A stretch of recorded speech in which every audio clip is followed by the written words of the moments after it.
El salomatligi eng ulug' boylik. Uni asrash yo'lidagi sa'y-harakatlar esa har qanday jamiyat taraqqiyotining muhim mezonidir. Narpay tumani tibbiyot birlashmasiga qarashli 4-son oilaviy poliklinika Do'stlik, Navruz, Mustaqillik va O'zbekiston mahallalarida yashovchi 17449 nafar aholiga tibbiy xizmat ko'rsatib kelmoqda.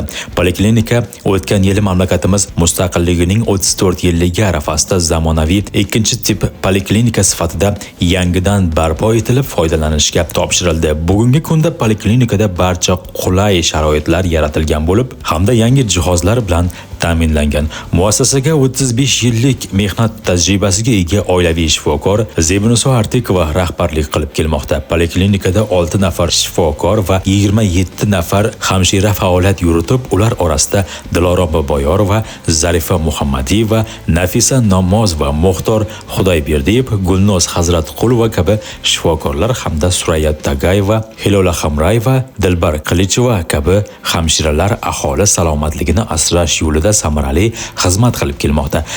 Salomatlikni asrash yo'lida bunday ezgu ishlar bardavom bo'lsin, chunki sog'lom jamiyat barqaror taraqqiyot garovidir.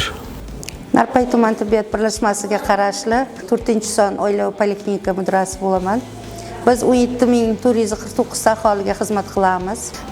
Sentyabr oyida mustaqilligimizga muhtaram prezidentimiz tomonidan yangi poliklinika tashkil qilib berildi.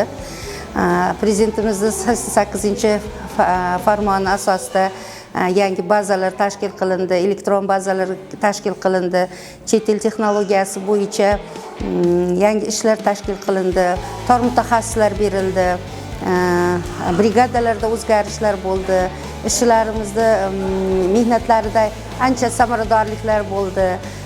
Demet tizim asosida ishlayapmiz. Oyliklarimizga juda yaxshi o'zgarishlar bo'ldi. Tor mutaxassislardan akusher-ginekologlar, UZI, rentgen berildi, pediatr berildi, stomatolog berildi. Xalqimiz mamnun, aholini 70% ish jarayonimizda aholini ishini shu yerda tibbiyot tomonidan bajarib beryapmiz.